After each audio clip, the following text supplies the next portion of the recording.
So first I wanted to say hello and welcome to everyone to this session of the Art Basel Hong Kong Salon. And the topic today is the art of publishing.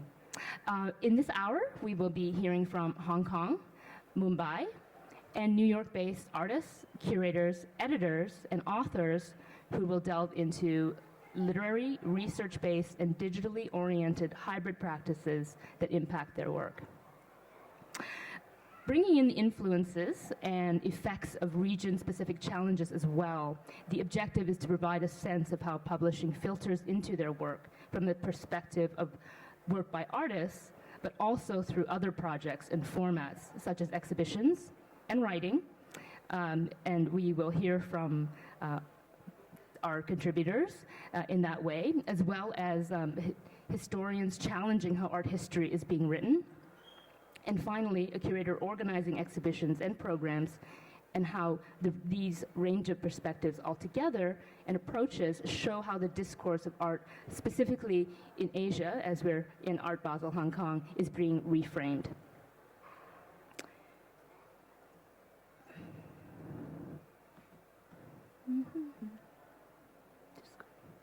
And I'm just going to read quickly some quick bios, and then we will get into a presentations by each of our participants, a discussion, and then any questions and answers. First up will be Pak Chuen, also known as Tozer Pak. He was born in 1977 in Fuzhou, China, currently based here in Hong Kong. He had a very recent exhibition at Mirrored Gardens in Vitamin in Guangzhou. And of course, he was the 2009 Hong Kong representative at the Venice Biennial. Next, we'll have Jitish Kallat, who was born in 1974 in Mumbai and currently lives and works also in Mumbai. His recent solo exhibitions include a mid-career survey exhibition, Here After Here, curated by Catherine David at the National Gallery of Modern Art in New Delhi, and Covering Letter at the Philadelphia Museum of Art. He's participated in multiple international exhibitions, including the Havana Biennial and also the Guangzhou Biennial. And he'll be speaking, among many things, but among others today, his 2014 work as the curator and artistic director of the Kochi Merzris Biennial. And next we'll have our friend here, Christina Lee, who has, after 10 years abroad as an independent curator, came back to Hong Kong from the Netherlands in 2015 to join Spring Workshop as their director, and currently is their Curator-at-Large. She's presented many programs here, including Artist Wu Tang, Wang Waiyin, group exhibitions such as Days Push Off into Nights, and currently, you can all witness it if you're in town for a little while longer, the work of Ari Benjamin Myers in collaboration with multiple musicians for an exposition, not an exhibition. And then she's also will be speaking in terms of publishing on some of her past projects, including symposia and such as Stories and Situations, and the 2015 launch of Stationery, an annual collection of short stories in collaboration with Heman Sheung. And finally, we'll have Reiko Tomii, who is a New York-based independent art historian, scholar, and curator. Her research investigates post-1945 Japanese art in local and global contexts, as well as international contemporaneity, collectivism, and conceptual art of the 1960s. She also co-founded PoNJA-GenKon. I hope that's PoNJA-GenKon. That's right. I'll let her pronounce that. A listserv group that specializes in interested parties in contemporary Japanese art. And of course, she'll be speaking of her many, many publications, but leading up to her most recent, the 2016 released book, Radicalism in the Wilderness. So with that, I'm going to have each of our participants give short presentations of their work, and then we'll have a brief discussion and question and answer. So with that, we'll start with Pak Chuen. Thank you. Hello, I'm Pak Chuen. I'm based in Hong Kong. At the beginning, let me show you some of my, how to use it. Okay. This is a quite typical my artwork. Actually, my career is a bit different from other artists because my work started in a newspaper. So basically, I got a column in the newspaper, so I publish my artwork in the newspaper every week. And this is some of the example of it. So if we're talking about the publication, my role, how I use the publication is in a reverse situation. Always the artists have the artwork, and then afterward have the publication. But in my situation is, I have the work in the newspaper first, and then based on the artwork in the newspaper, it further have something different coming out. But sometimes the artwork inside in the newspaper, I claim it is already very complete and finished of the artwork. And I can give you some of the examples. This is some of the artwork that related to some political situation. And at the left here, you can see a moon. And because this is in the newspaper, so always the artwork is related to some of the situation at that recently. For example, the left one is related to the autumn festival. And the left one is related to a protest in Hong Kong. And I give you an example here. Here is one of the artwork that I've done in the newspaper. I just saw this is receipt I got from the supermarket. But if you can read Chinese, you can read it, every item of it. In the second word of it coming down, you got a sentence inside there. The sentence inside meaning is the one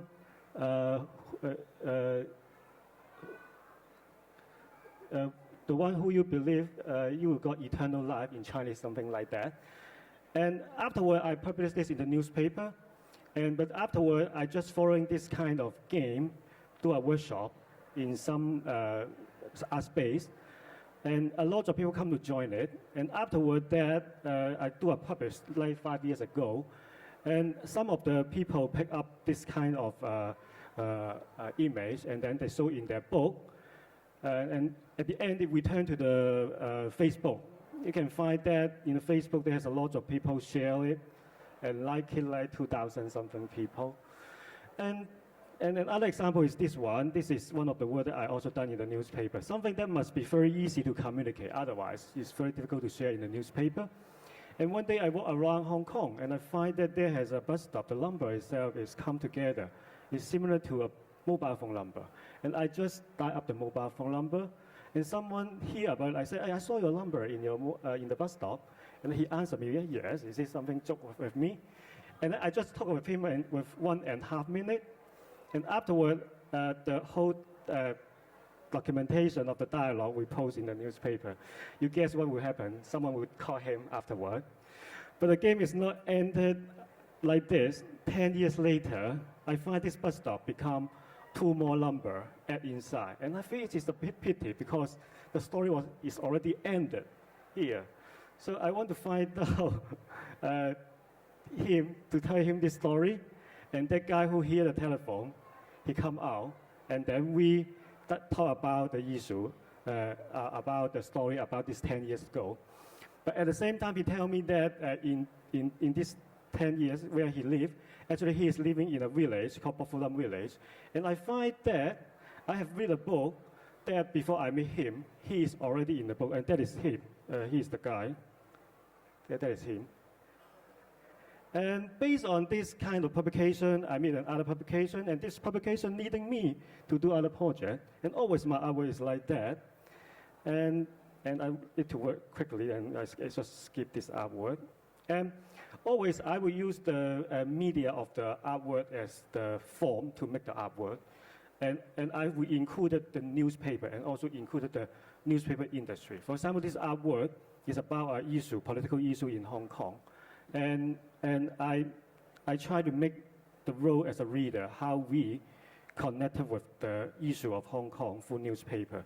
And this is what I've done. I just make an image of the newspaper afterward, and then I try to take an image, a photo, and then put it together, and I show this in the newspaper. So the connection between me and the political issue. And this is another one.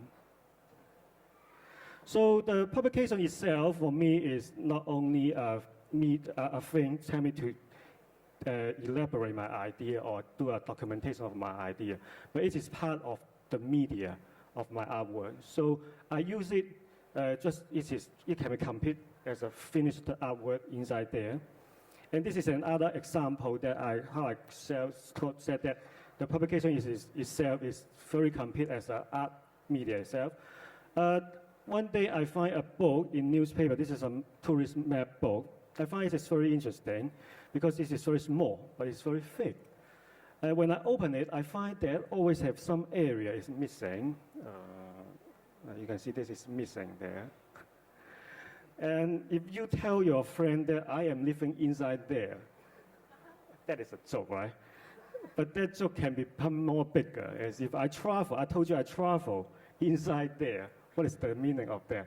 So I just plan a travel to travel inside the gap, like that. And when I'm traveling, I'm thinking something more. I'm thinking about how can I deliver my idea to the other people. And you can see that I take some photo of my self-portrait there inside the photo. For example, this one, you can see I'm standing in between. And what kind of photo it is because the map is going like that, but I travel, it's like zigzag like that. So sometimes we cross a gap, sometimes not. If the time I cross the gap, I will take a photo in the middle of the gap. But you can see that I am standing in the middle of it. Why I'm doing this? Because I'm thinking about publication. How do I present my idea through publication? Okay, and at the end, it comes out like that. And this is my my book. I had to show through this book here.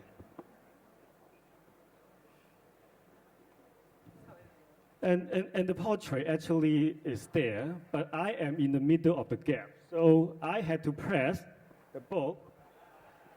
Otherwise, you can't saw me. And it directly helped me to transform the idea directly through the book. I don't need to talk about it. They really understand it. And that is what the thing I lead. And I tell one more idea about my artwork, about book. So afterward, I collect a lot of book without missing something inside as part of my artwork. This is another artist's artwork called 水建国, and he made an artwork called Made in China. But it's so sorry in the catalog that it become Made in China. So I collect it, it become my artwork. And also this one, the gap missing in the gap. And I have a group of projects that I've done in the library, that kind of project that actually based on the book in the library, and quite a lot of it. My temptation is to every library in the New York, I would do a solo exhibition inside. But finally, at the end, I just do 7. But this is one of the examples. It is in this library, I go to the library to read all the book, and then I just find out the book with the very clear horizon, and then I find out all the page with the horizon, all the cover with horizon, and I try to arrange them into a continuous horizon. And I want to measure how big is the ocean inside that library. So I see all the book and collect all the book with horizon, and afterward you can see the size is like that. I want to give you the scale of it so you can see when I live inside the sea how big it is. I think I finished there because time is almost up. So, yeah, maybe we'll share later. Great. That gives a lot of rich content, and I already have some questions for you. So with that, we'll move on to our second speaker, Jitish, Kallat. Well, thinking of Sheung Chen's, being stuck in the binding. The only way to see it is to open the binding. Oh, this is jumping along. Okay, anyway. I mean, it just makes me think that maybe our session's kind of appropriately named, because in some ways when we think of, this is just a running loop of the inner pictures of the Kochi Biennale short guide. Let that run. But it just makes me think that maybe really publishing has been unhinged from this sort of the traditional print ecosystem of publisher, printer, distributor, reader. And this is not just the advent of the digital, but perhaps the fact that publishing today has been handed over to the user. And this kind of user-generated publishing, I think, is really transforming the landscape under which information circulates, and which we might think of as web version 2.0. I mean, I might flag a disclaimer that I'm myself sort of absent on most social media platforms, or not really on Instagram, Twitter, Facebook. But any user of the web is acutely aware that really what we are seeing is a transformation or a conflation of the subscriber-publisher relationship. And is in this wider circle of a conflated relationship, we are seeing a kind of rewiring of the global brain, a kind of rewiring of the neural network of information through which content moves. So maybe it might be also fair to say that, today, the circling of content is really not so much the publishing as an activity, but publishing as an activity that has to cohabit a larger culture medium of knowledge that that is progressively many to many and interfaced in this relationship. My own relationship with publishing, really, in some ways, being involved. This ran too quickly. Why is this all happening like this? Maybe we should just let it pass? Okay. Well, these are 3 steps in a way. That's the Kochi Biennale short guide, my writing in the Indian press in the early days, and maybe the third set of images that might flow would be some inner pages from my own recent solo exhibition at the National Gallery of Modern Art. But really thinking of the Kochi Biennale, the images that ran earliest on, the project actually happened in the southern sort of peninsular southern tip of South India, in a place called Kochi, which is a kind of maritime sort of port, heavily linked to the moment that we all know as the sort of age of discovery, 13th to 15th century, where parts of the planet began to circle other parts of the planet. And as people moved, maps were changing dramatically. And as maps change in the change geography, we saw changes in history. So some ways my curatorial project actually began its earliest impulse from these set of prompts from a moment in time, but also a largely unrecited history of that moment. It shouldn't run all the way through. Okay, it stopped here. Unrecited history of that moment was that in the place around Kochi were a group of Brahminical scholars who are actually computing where we are located in the cosmos in the 13th century, asking questions of infinity through mathematics and astronomy. And my exhibition really became a kind of mix between the historical and the cosmological, as a kind of interface between themes that seem incompatible. And I was acutely aware and mindful that 500,000 people come to see this biennial. A lot of them are members of the art world who have the tools to look at the idiosyncrasies of contemporary art, or a curatorial practice such as the one I was setting out to do. But a lot of them were local public. And so really the production of the short guide really for me became very, very central, because a biennial, which is often a civic scale project spread across 8 venues, you have to sort of look at the entire project as a intertwining of sightlines of objects, but citations that are words. And so the entire biennial was bilingual. The publication was completely bilingual in terms of how the words that would permeate the project. So that was my first kind of engagement. Second, which already ran through, was really, and I'll maybe touch upon briefly, was writing in the Indian media early on, especially in the late 90s and early 2000s, when it was mostly reviews or profiles of artist colleagues, but written in mainstream papers like the Times of India or Hindustan Times, where I also had a column, and also came from this impulse that maybe writing about art is most valuable where most people read about other things, so you can actually permeate general culture with ideas about art. But that actually has unfolded rather not in the most interesting way, because the Indian media seems to have exited the arts or the review culture largely, and there's a general dumbing down of how cultural reportage happens. But this was a moment when a lot of early writing happened in the 90s. And third is, of course, some images that ran through from my book, which was this monographic publication. I'll sort of end there because we'll have more time for discussions and other things. So thank you. Thank you for sharing the range of projects. And now it's an apt I think to move on to Christina Lee, also a fellow curator, and speaking about her various projects in Spring Workshop. Maybe because I realize time is quite short, I'm just going to run through my some of my work at Spring Workshop quite quickly. Perhaps I could start with prefacing my work with a project that I've done. I've participated together with him and Sheung within this larger project called Moderations that happens between Rotterdam and Hong Kong in collaboration with Witte de With Center for Contemporary Art. So Him and Sheung was the moderator or the curator of the whole project, and one chapter of this one-year-long project happened at Spring Workshop. Spring Workshop is a art initiative as well as a residency program. I think that's very important to preface that. And Heeman brought together 6 Hong Kong writers and artists together to try to write a novel in 4 days.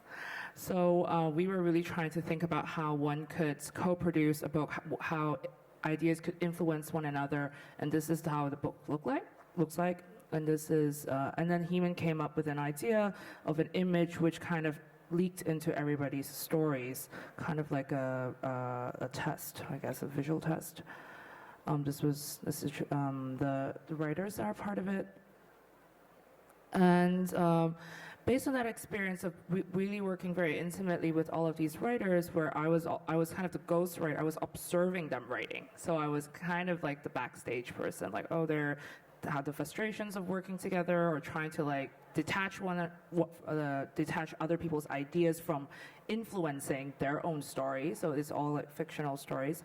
That experience was so interesting, and we thought of that was also my first time getting really intimate with Spring Workshop, because previously I was not. I was involved more on a project basis, and I found the space of Spring so inspiring, and it's almost like a refuge for people to kind of produce their work or think and research. So him and I thought, wouldn't it be great for people who weren't able to come to Hong Kong to do a residency to kind of imagine a book as a residency. So through that idea, to also give a slice of that stillness, of that refuge to other people. So we were really fascinated about how storytelling or fiction doesn't really have such a huge role in arts writing or in the field that we work in. We started this collection of stories called Stationery meaning standing still, obviously, also with a little bit, sometimes people still confuse the word stationery with the stationery, the paper and pens, which I find interesting.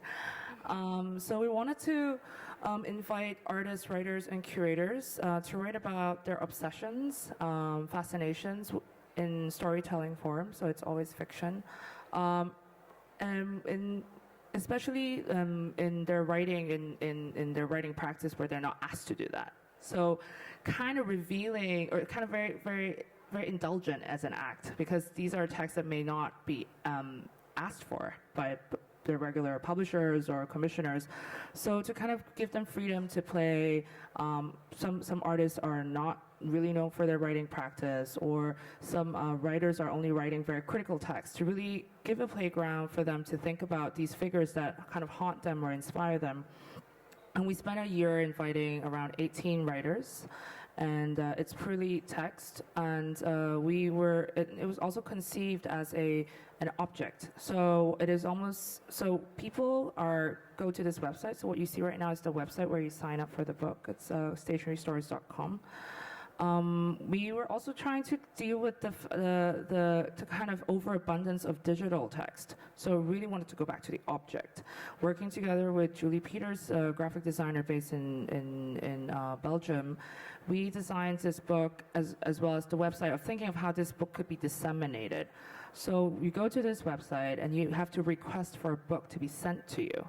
So wherever you are in the world, this is almost like a gift.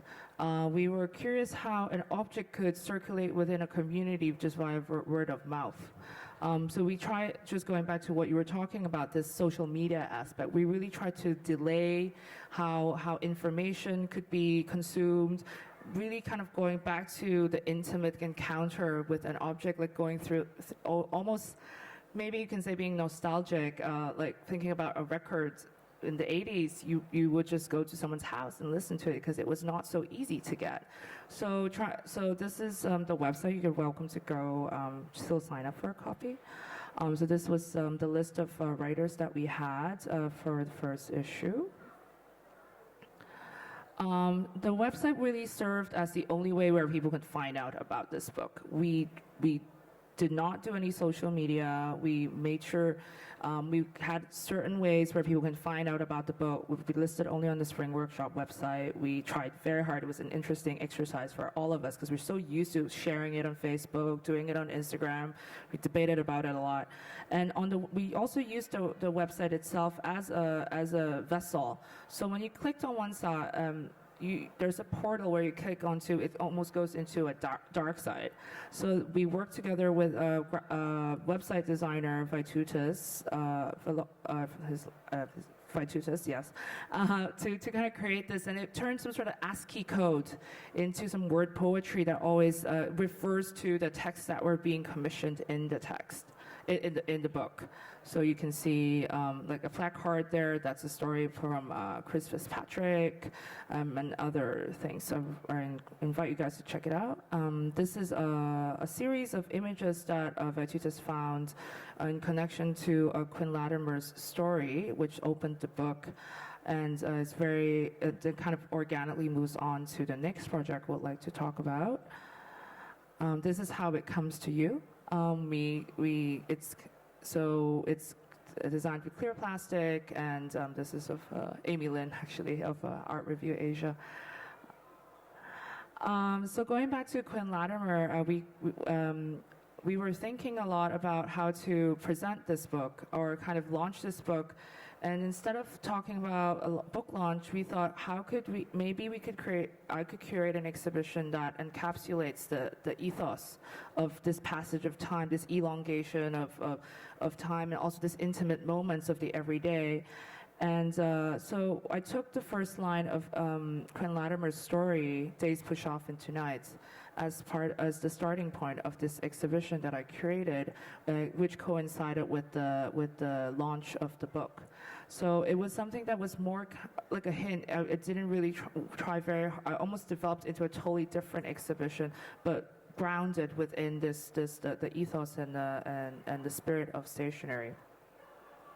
So there's one work that you can see by Moira Davey, which also you can say is very much connected to how the book is being transmitted, as these are works that she mails to her friends. So this is the second issue. I co-edited with Malak Helmi, who was one of the writers in the past issue, because we always, since it's such a delicate project, and really we wanted to find somebody who fully understands what it entails, this kind of very delicate, intimate moment that we're trying to create. And the second issue, we were playing with, as we were thinking a lot about dissemination, we thought, well, maybe we can think about the digital aspect of it. So these are the 4 writers that are part of this project. And kind of developing further, we were thinking about dealing with the influx of texts in 2015 when we worked on this project. We thought, what is the function of text now? How could we seek refuge in these texts? So this was the prompt where we invited these writers to depart from. And this is we designed a different format, which comes through emails with a commission with a local artist, a photographer, Ann Wu. So you can read our email prompting people to sign up. This is the first story by Haitham. Okay, keep going. Okay, so you can discover everything about stationery on the website. I'm just going to talk about one last project, and I can pass it on. This is a project by exhibition I curated with Wang Waiyin, of Wang Waiyin last summer. Wang Waiyin is a Hong Kong artist who hasn't really produced work for the past 5 years, and really was one of a big solo show of hers. When we were talking and developing the project, we were thinking about how to make a publication. So we had so many conversations about how we can make her writing relevant to the show. So the book we made out of it is there's the book A, book B, and it's entitled go back first. The 10 seconds that determine whether gets made into a work. This very much connects to the way she creates makes work. Her titles are almost prompts or inspirations that get materialized in her artwork, which I asked her why don't she try to think about how to talk about and use the framework of 10 seconds. So she analyzes each second that goes through her heads that connects to her work process. So the book B is the book of documentation of images. Oh, then I think I'll just pass it on to Reiko. Thank you, Christina. Now Reiko will talk about a number of her publications leading to her most recent. Hi, thank you for inviting me here. I'm very excited to be in Hong Kong because I live in New York since '88, and then that is where I work as an art historian. Being in New York means being in the West, actually, physically and mentally. My primary audiences are non-Asians and Asians in this order. Here in Hong Kong, I'm very conscious that I'm speaking to a group of Asian audiences and non-Asian audiences in this order. Asia looks very different, seen from Asia and seen from America. So with that preface, I get into my topic. As an art historian, I have made many books in a very conventional form, like it's just a book. This is my latest book. But my thinking is not always conventional. If you want to present or frame Asian art in general and Japanese art in particular to the whole world, which in my case means often the time present Asia to the West, being conventional doesn't really cut. Today's title, panel title, Unbound, really gives me an interesting further to think about what I do in bookmaking. In my work, my ultimate subject is art history. So what is the book of art history? We usually don't think about okay, so hold on. Yeah, if we take a very well-known, like a textbook, Jansen's History of Art, or October Group's Art since 1900. So let's think about that. I don't have it, but we can pretend. I just take dust jacket of this, and then we just have a kind of generic book, and then she is, thank you very much. I needed you to help me. And then so this is the book. And then hold on, they are bound at the spine here. And then what is this spine that binds the book of history? We usually don't think about that, this spine. But in conventional book about history, like Jansen's or like October Groups, the spine is actually Eurocentrism.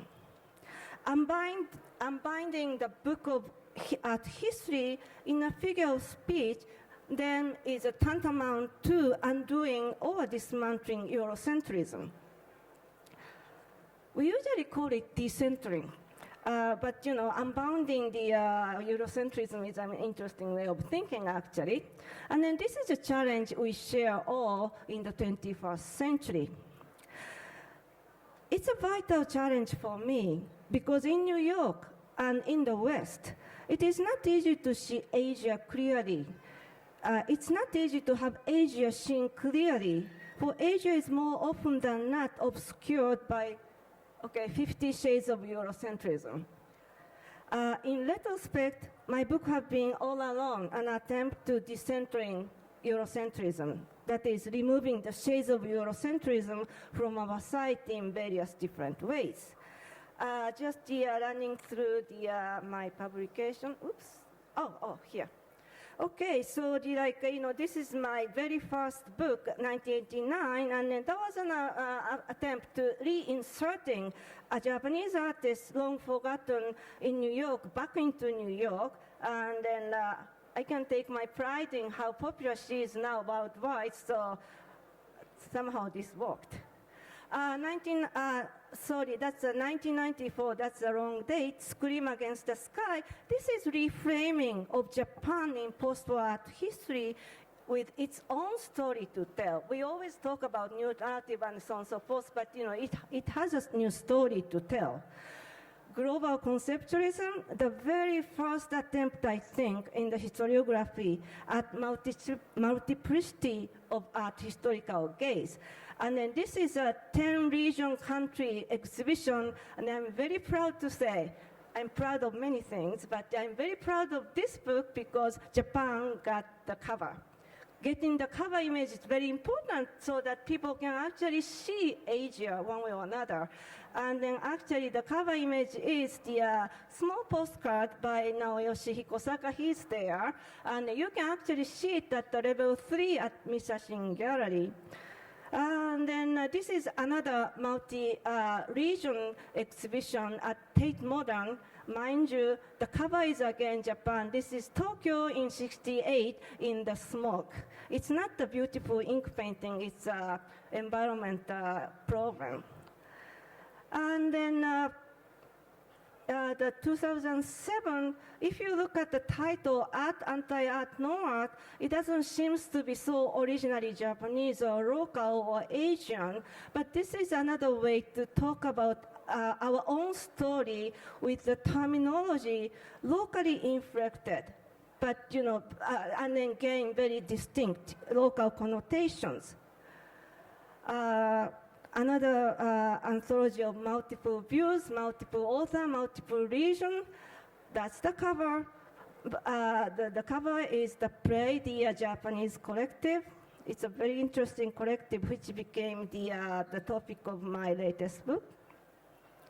And then getting into 2010, 11, in the 2010s, this type of globalism became more prevalent. Like contemporary art in Asia, the Voices of Asia can be an anthology. And then like art and globalization, or the globalization and contemporary art, globalization become a topic. And then, I work with many authors, writers in this multi-author situation. Still, it's very important to remember monographic studies, how important they are. They are the building blocks of art history, whether it's a Chinese artist or Japanese artist. And then also the kind of single movement. This is for New Art to Come. This is MFA Houston catalog of the photography and the photo-based art in the 60s and 70s. And another multi-region global view of pop art. And again, you can probably see this is Japanese artist Ushio Shinohara, who was, Shinohara Pops, famous for boxing painting. One of them, I think, is downstairs, or actually around the corner from here. Now, so I have my own book. Probably we should get this cover back so that you can actually see it.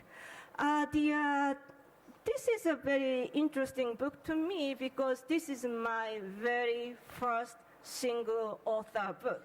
My name is on the cover and on the spine, which is very unusual for me in my long career. And then, so I was very greedy about, writing about this book. So in a sense, I actually put 2 books in one volume. The book one deals with 3 conceptualist practitioners, and you can see the play you saw on the cover of the previous book. They are in the mix. And then book 2 is the challenges to art history. I think about methodology of how to dismantle or decenter Eurocentrism. That's a challenge 1. But the important thing at this point is decentering alone is not enough. Once you pick them apart, unbound a book, you have to put together a different book. So how to construct or reconstruct? Now it's a new book, so that history, not from top down. Top down is Eurocentric view, but from bottom up, from the localities of many different places. So that's the challenges I took on in this book. And then my proposal is bottom-up and also periphery-in methodology requires decentering, amplifying, and regrouping by using the idea of contemporaneity. I don't get into that today because that requires 1 hour lecture, and then perhaps you can read a book. But the goal I want to propose is we are used to talking by now about multiple modernisms in plural. But what does it mean actually in the whole scheme of world art history?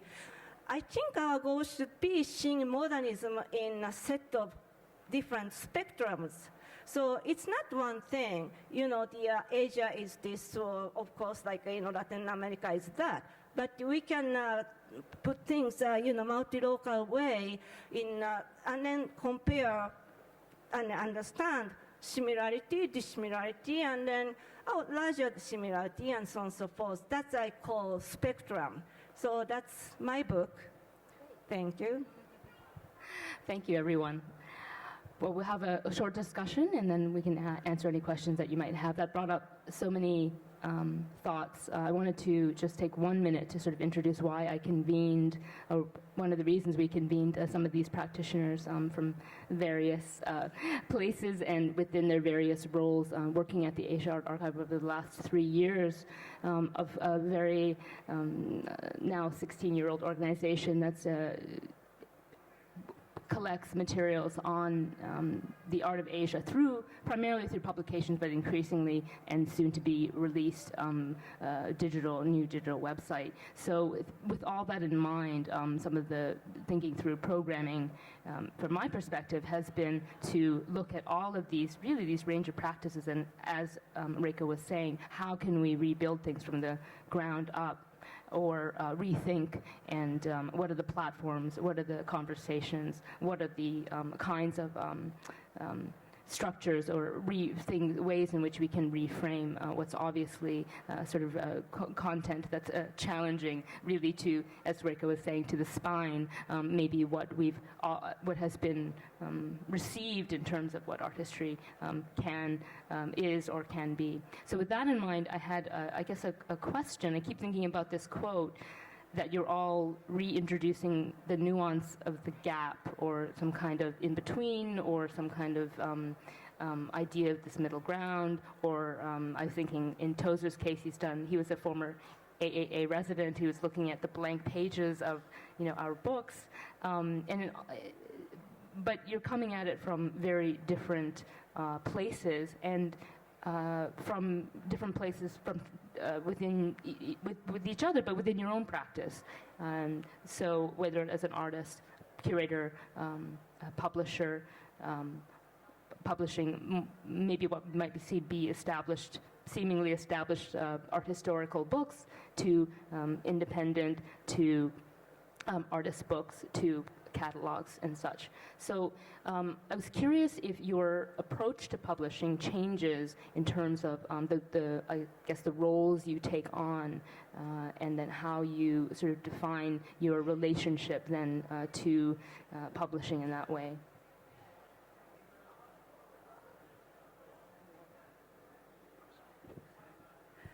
Yeah, I think publishing is really an impulse more than an activity. The fact that you want to say something makes you set out to say it. And I think the tools you apply for each of these forms of enunciation would vary. Like for instance, I know very clearly that with my curatorial practice, it had to be the widest possible demographic convergence happens in a place like Kochi, because 500,000 people of various kinds needed one kind of perspective. Whereas, while working through one's own monographs, for instance, these 2 monographs that are the result of sort of a survey of one's own life work, then allows you for another kind of excavation that seems far more personal, and looking through archives that one hasn't touched for like 15 or 20 years, and seeing how that might funnel out into 2 objects that then find their own kind of internal logic as you turn pages. So I think there's I think each of these would call for different approaches, I would imagine, yeah.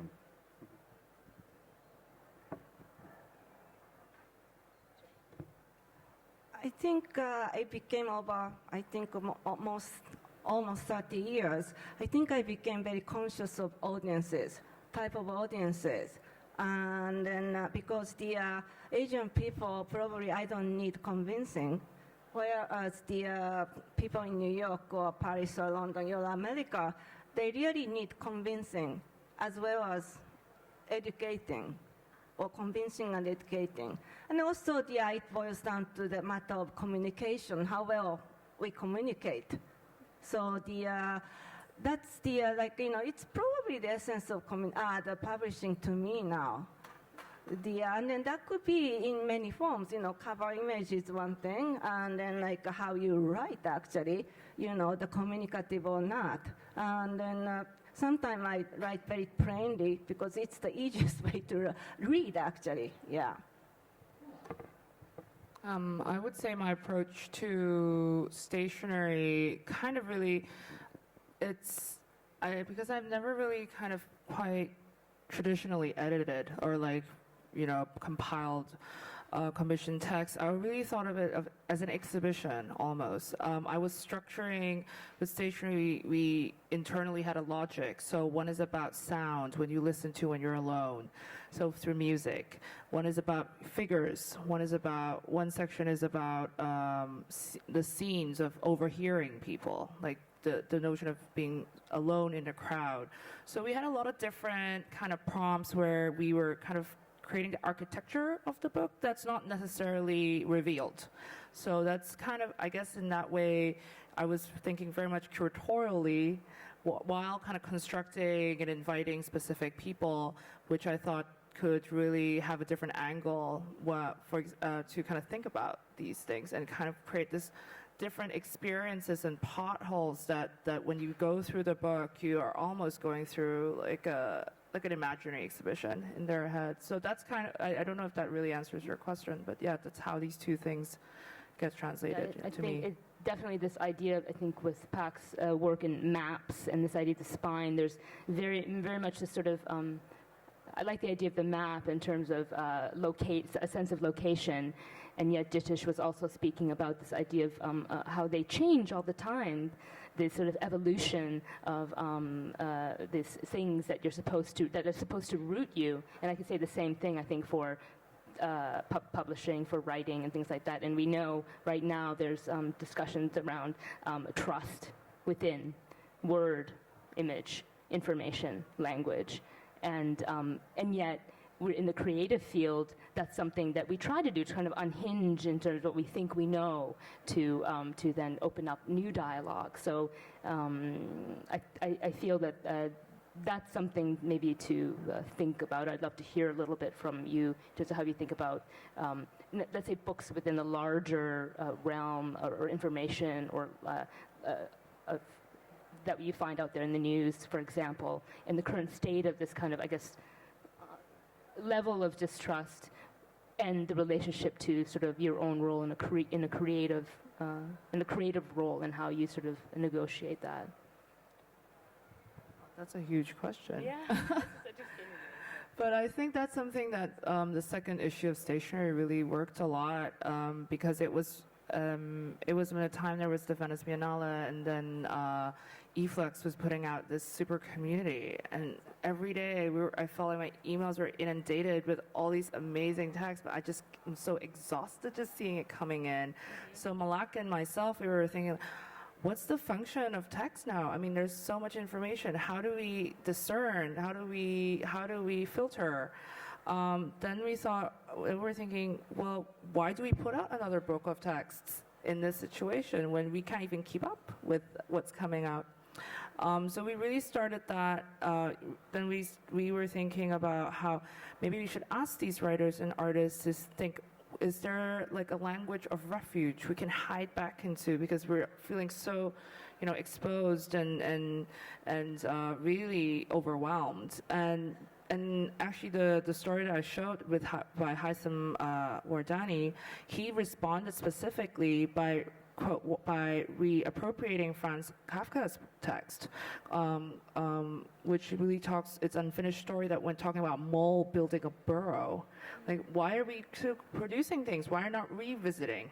So that was a really interesting response that we got out of our impetus of really trying to think about what texts mean to us now. The other thing is about the kind of dissolving of text into sound, because I think, because books today have to also look at the way in which books dissolve into, say, audiobooks, or for instance, writing time or reading time is often printed alongside or uploaded alongside the text. So in fact, text is what used to be word count is today time. So I think there's a real shift between temporality and text in a way that I think is something that's actually might also be adding pressure to text in a way. Time puts pressure of a certain kind onto Unfortunately, text. and about commitment. You mean you need to kind of read through a book. How many times have we started and we forgot how many tabs are open on your internet browser because you just don't finish. It's really such a commitment to go through with things now.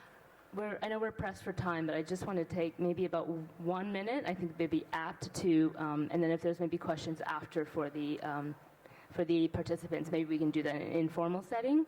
But because I think we're talking about this idea of trust and the idea of the news, and of course, Chuen is essentially it was an artist in residence at a newspaper for almost a decade. I'm curious his thoughts about some of these issues. But unfortunately, just in very briefly.